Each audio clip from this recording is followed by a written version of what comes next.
First contact with Joshua Put.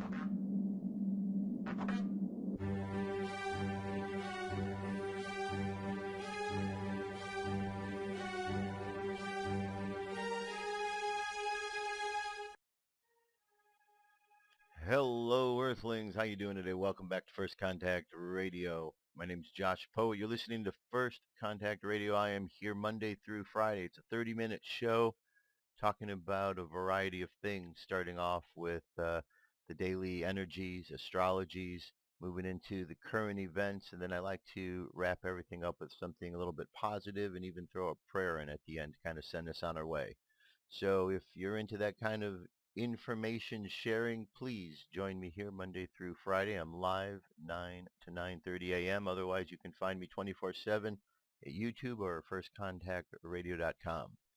Now, to get on to the business at hand, today is the 26th day of October, 2017. That's on the Gregorian calendar, while on the Jewish calendar, it is the day number 6, the month Cheshvan.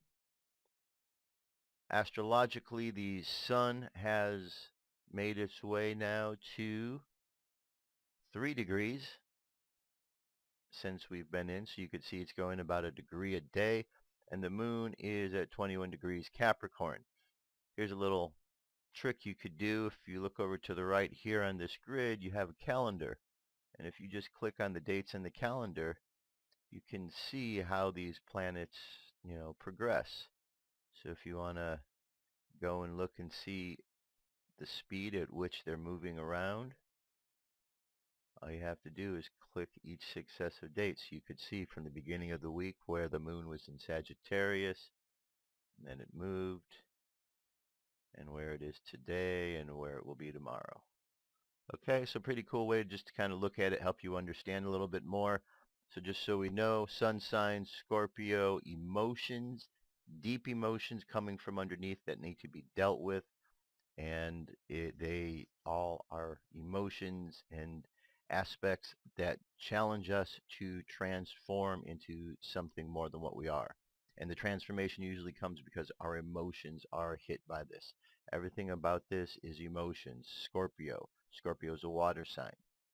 And our unconscious mind for today is Capricorn, reminding us we need to look past the physical things of life because there's something more going on behind the scenes. The physical, while it is real to some degree or another, only has a certain amount of reality in the big picture because we know that there are more than just earthly elements. There's the fire, the water, the air, which all comprise the earth. And of course, you have the most important element that connects everything together, and that is spirit. Okay, so the last couple days we've been looking at, and we're going to continue to look at, the issues and the crimes that are taking place within our government, specifically in regards to Russia. The reason this is important is because for the last year we have heard over and over and over the Democrats, the left, the liberals crying about Russia, Russia's involvement with this election. Russia tried to hack our election. Russia, Russia, Russia. Well, now that this investigation has come full circle, there was involvement by Russia, but it had nothing to do with President Trump. It had everything to do with the DNC and Hillary Clinton, who actually were colluding with Russia. So those are the important stories that are coming out. And of course, we're getting backtracking from the liberals. It's kind of funny to watch. I'll go over that in a moment. But here's one of the articles from The Hill. FBI informant in Obama-era Russian nuclear bribery cleared to testify before Congress. The Justice Department on Wednesday night released a former FBI informant from a confidentiality agreement, allowing him to testify before Congress about what he witnessed undercover about the Russian nuclear industry's effort to win favorable decisions during the Obama administration. Justice Department spokeswoman Sarah Iscor Flores confirmed to The Hill that a deal had been reached, clearing the informant to talk to Congress for the first time nearly 8 years after he first went uncover for the FBI. As of tonight, the Department of Justice has authorized the informant to disclose the chairman and the ranking members of the Senate Committee on the Judiciary, the House Committee on Oversight and Government Reform, and the House Permanent Select Committee on Intelligence as well as one member of each of their staffs, any information or documents he has concerning alleged corruption or bribery involving transactions in the uranium market, including but not limited to anything related to Vadim Mikurin, Rosatom, 10X, Uranium One, or the Clinton Foundation, she said. Multiple congressional committees have been seeking to interview the informant, whose name has not been released publicly, because he stayed undercover for nearly 5 years, providing agents information on Russia's aggressive efforts to grow its atomic energy business in America. His work helped the Justice Department secure convictions against Russia's top commercial nuclear executives in the U.S., a Russian financier in New Jersey, and the head of the U.S. uranium tracking company, in what prosecutors said was a long-running racketeering scheme involving bribery, kickbacks, extortion, and money laundering. But the informant was able to provide answers to recent lawmakers' inquiries because he had signed a non-disclosure agreement with the Bureau. He was also forced by the Justice Department in 2016 to withdraw a lawsuit that threatened to call attention to the case during last year's election. The man's lawyer, Victoria Toinsing, told The Hill on Wednesday night that the FBI sent her a formal letter saying it no longer had any reason to ask the informant to keep his work confidential, clearing the way for him to potentially testify before Senate Judiciary Committee, the House Intelligence Committee, and the House Oversight and Reform Committee.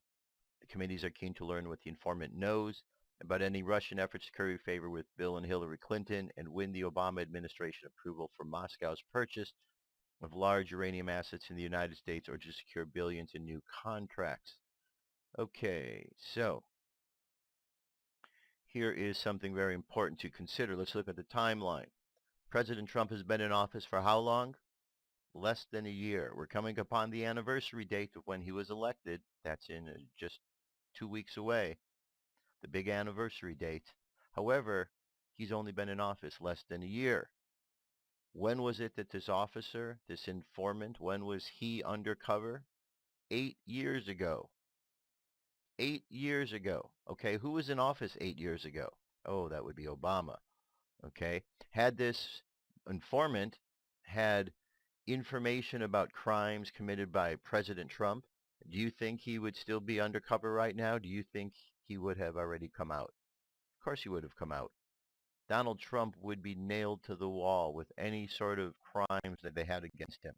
Obviously, he doesn't have crimes that they thought he might have, and henceforth, the reason everything is turning out the way it is. Now here we have a complaint by the FEC, the Federal Election Commission, against Hillary Clinton.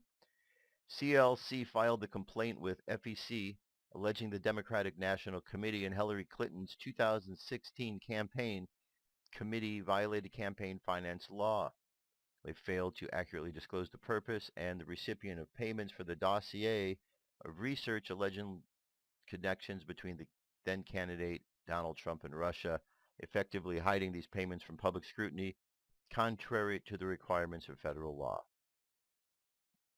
Okay, the complaint says that this complaint is filed pursuant to U.S. 52, based on information providing reason to believe that the Democratic National Committee, DNC, and Hillary Rodham Clinton's presidential campaign committee, Hillary for America, have failed to file accurate reports in violation of Federal Election Campaign Act and Commission regulations. Specifically, the DNC and Hillary for America reported dozens of payments totaling millions of dollars to the law firm Perkins Coie, with the purpose described as legal services or legal and compliance counseling, when in reality at least some of those payments were earmarked for the firm Fusion GPS with the purpose of conducting opposition research on Donald Trump.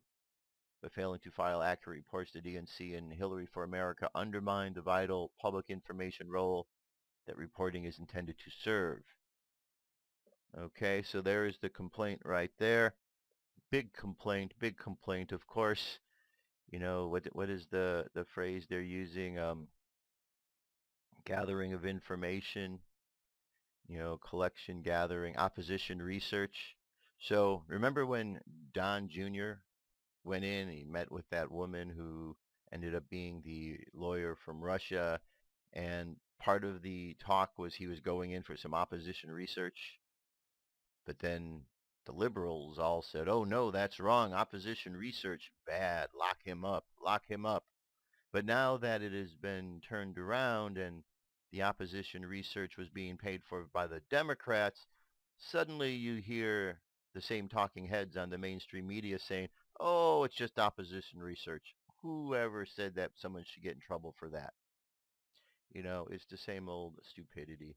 You hear these news reporters going on and you find their tweets. Weeks ago, they're criticizing something that today they're okay with. They don't know what's going on. Their heads are so far up their backsides that they just are continually reporting what they see on the inside, which isn't very much. Okay, when scandals collide, an article by Andrew C. McCarthy. As Rich noted last night, we've learned finally, courtesy of the Washington Post, that Fusion GPS, the research firm that produced the notorious Trump dossier, was funded by the Hillary Clinton presidential campaign and the Democratic National Committee. Of course, the Clinton campaign and the DNC always want layers of deniability and obfuscation, and let's note that it has served them well. So they hire lawyers to do the icky stuff rather than doing it directly. Then when what hits the fan, outfits like Fusion GPS try to claim that they can't share critical information with investigators because of, among other things, attorney-client confidentiality concerns. Here, the Clinton campaign and the DNC retained the law firm Perkins Coie. In turn, one of its partners, Markey Elias, retained Fusion GPS. We don't know how much Fusion GPS was paid, but the Clinton campaign and the DNC paid $9.1 million to Perkins Coie during the 2016 campaign between mid-2015 and late 2016. A friend draws my attention to an intriguing coincidence. In his capacity as an attorney for the DNC, Perkins Coie, through another of its partners, Michael Sussman, is also the law firm retained by CrowdStrike, the cybersecurity outfit upon learning in April 2016 that the DNC servers had been hacked. Okay, so we had Perkins Coie. They retained CrowdStrike. CrowdStrike was this firm that said the DNC servers had been hacked, but here it is. Interesting, despite the patent importance of the physical server system to the FBI and intelligence community investigation of Russia meddling, the Bureau never examined the DNC servers. Eventually, the DNC declined to cooperate to that degree, and the Obama Justice Department decided not to issue a subpoena to demand that the servers be turned over, just like the Obama Justice Department decided not to issue subpoenas to demand the surrender of critical physical evidence to the Clinton email investigation. Instead, the conclusion that Russia was responsible for the invasion of the DNC servers rests on the forensic analysis conducted by CrowdStrike. Rather than do its own investigation, the FBI relied on a contractor retained by the DNC's lawyers. The most significant pressing question about the so-called Trump dossier is whether it was used by the FBI and the Obama Justice Department to get a warrant from the FISA court to conduct national security surveillance on people conducted to the Trump campaign. As I previously pointed out, this would not be as scandalous as it sounds if the Justice Department had good faith to believe the people the Bureau wanted to surveil were acting as agents of Russia, and B, the FBI corroborated whatever information it took from the dossier before presenting it to the FISA court. But it's certainly interesting that once again we are in a case involving alleged Russian espionage, reviewing a situation in which the FBI relied on a contractor retained by the DNC and the Clinton campaign lawyers at Perkins Coie. So a lot of shady activity going on there. So we have the Clintons hired a law firm. The law firm hired two different groups of people, one of which was to create a dossier, a fake dossier, and the other group of people were to hide all of this information by claiming that the servers were hacked, which they wanted to in order to implicate Russia. But then when the moment came to investigate those, the same company said, no, no, you don't need to investigate them. Take our word for it. So we have the same law firm who is both presenting this information and working to hide this information at the same time, it seems. And this information, which was fraudulent, the dossier that is, that was presented, as we know, by John McCain, so we know that he was involved.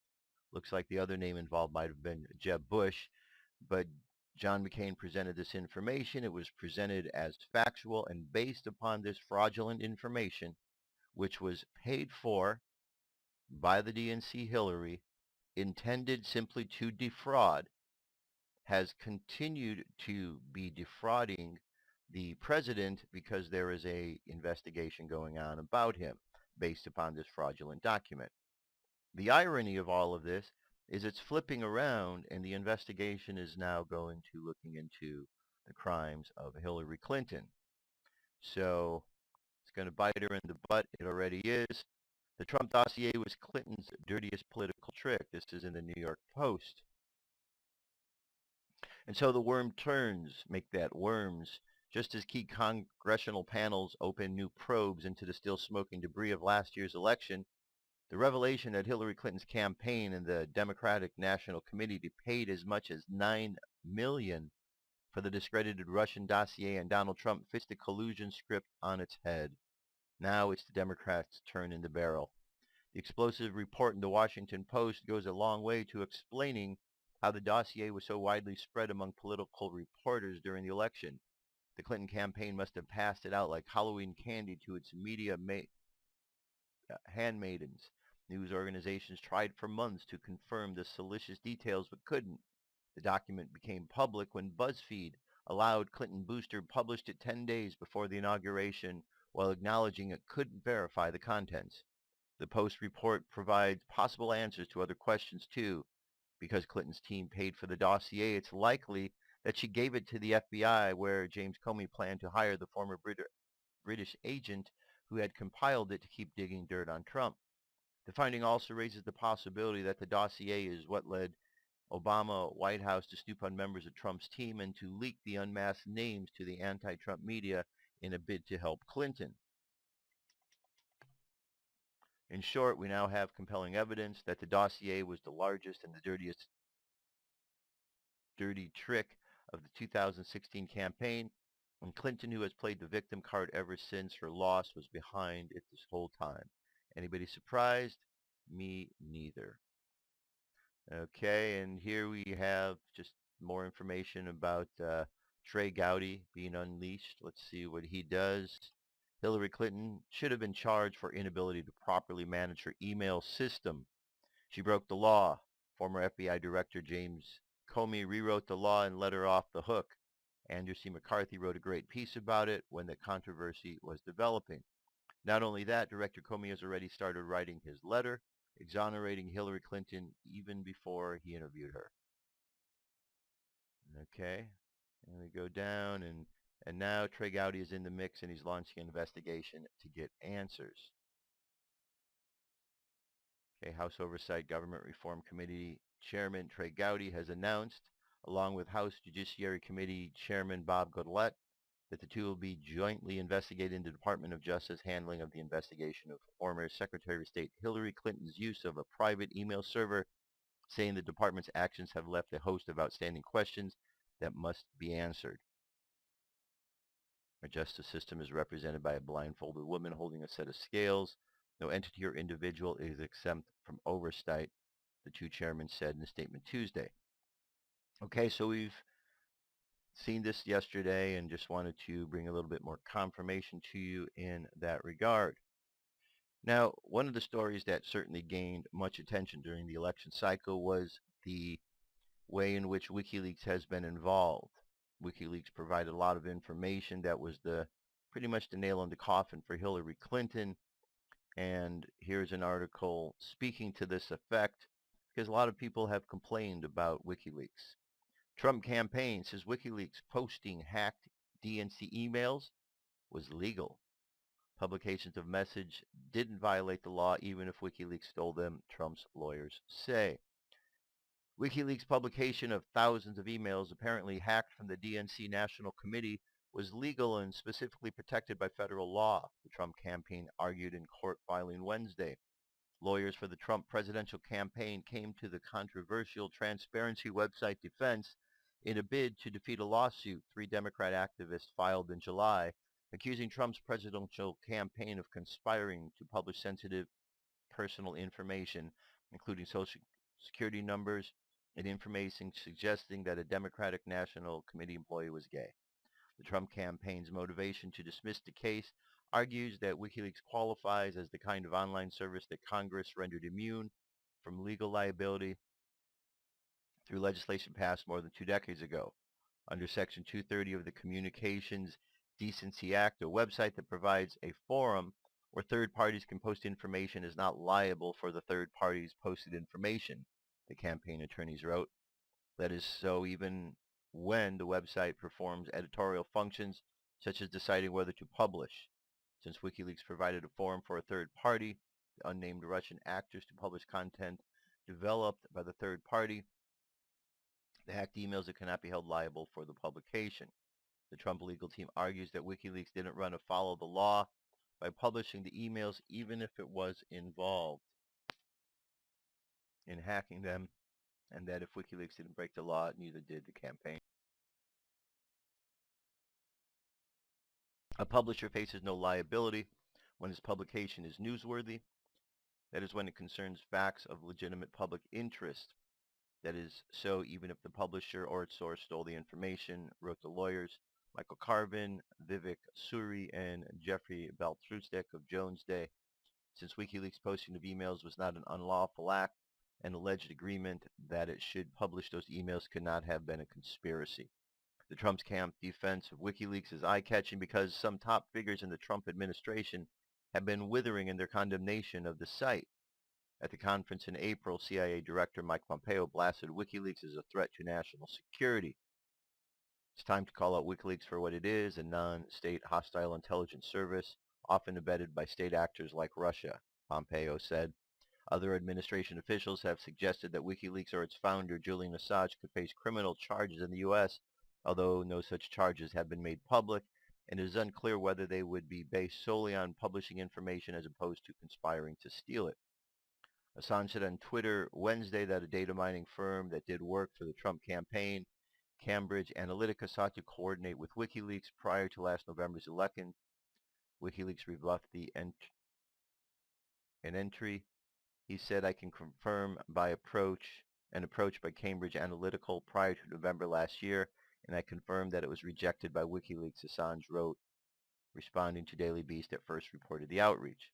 The motion filed Wednesday in federal court in Washington largely repeats arguments the Trump campaign advanced last month that the suit is facing is legally flawed on a variety of grounds. The main argument is that the collection of emails published by WikiLeaks was newsworthy when taken as a whole, so the court should not entertain a suit about their publication.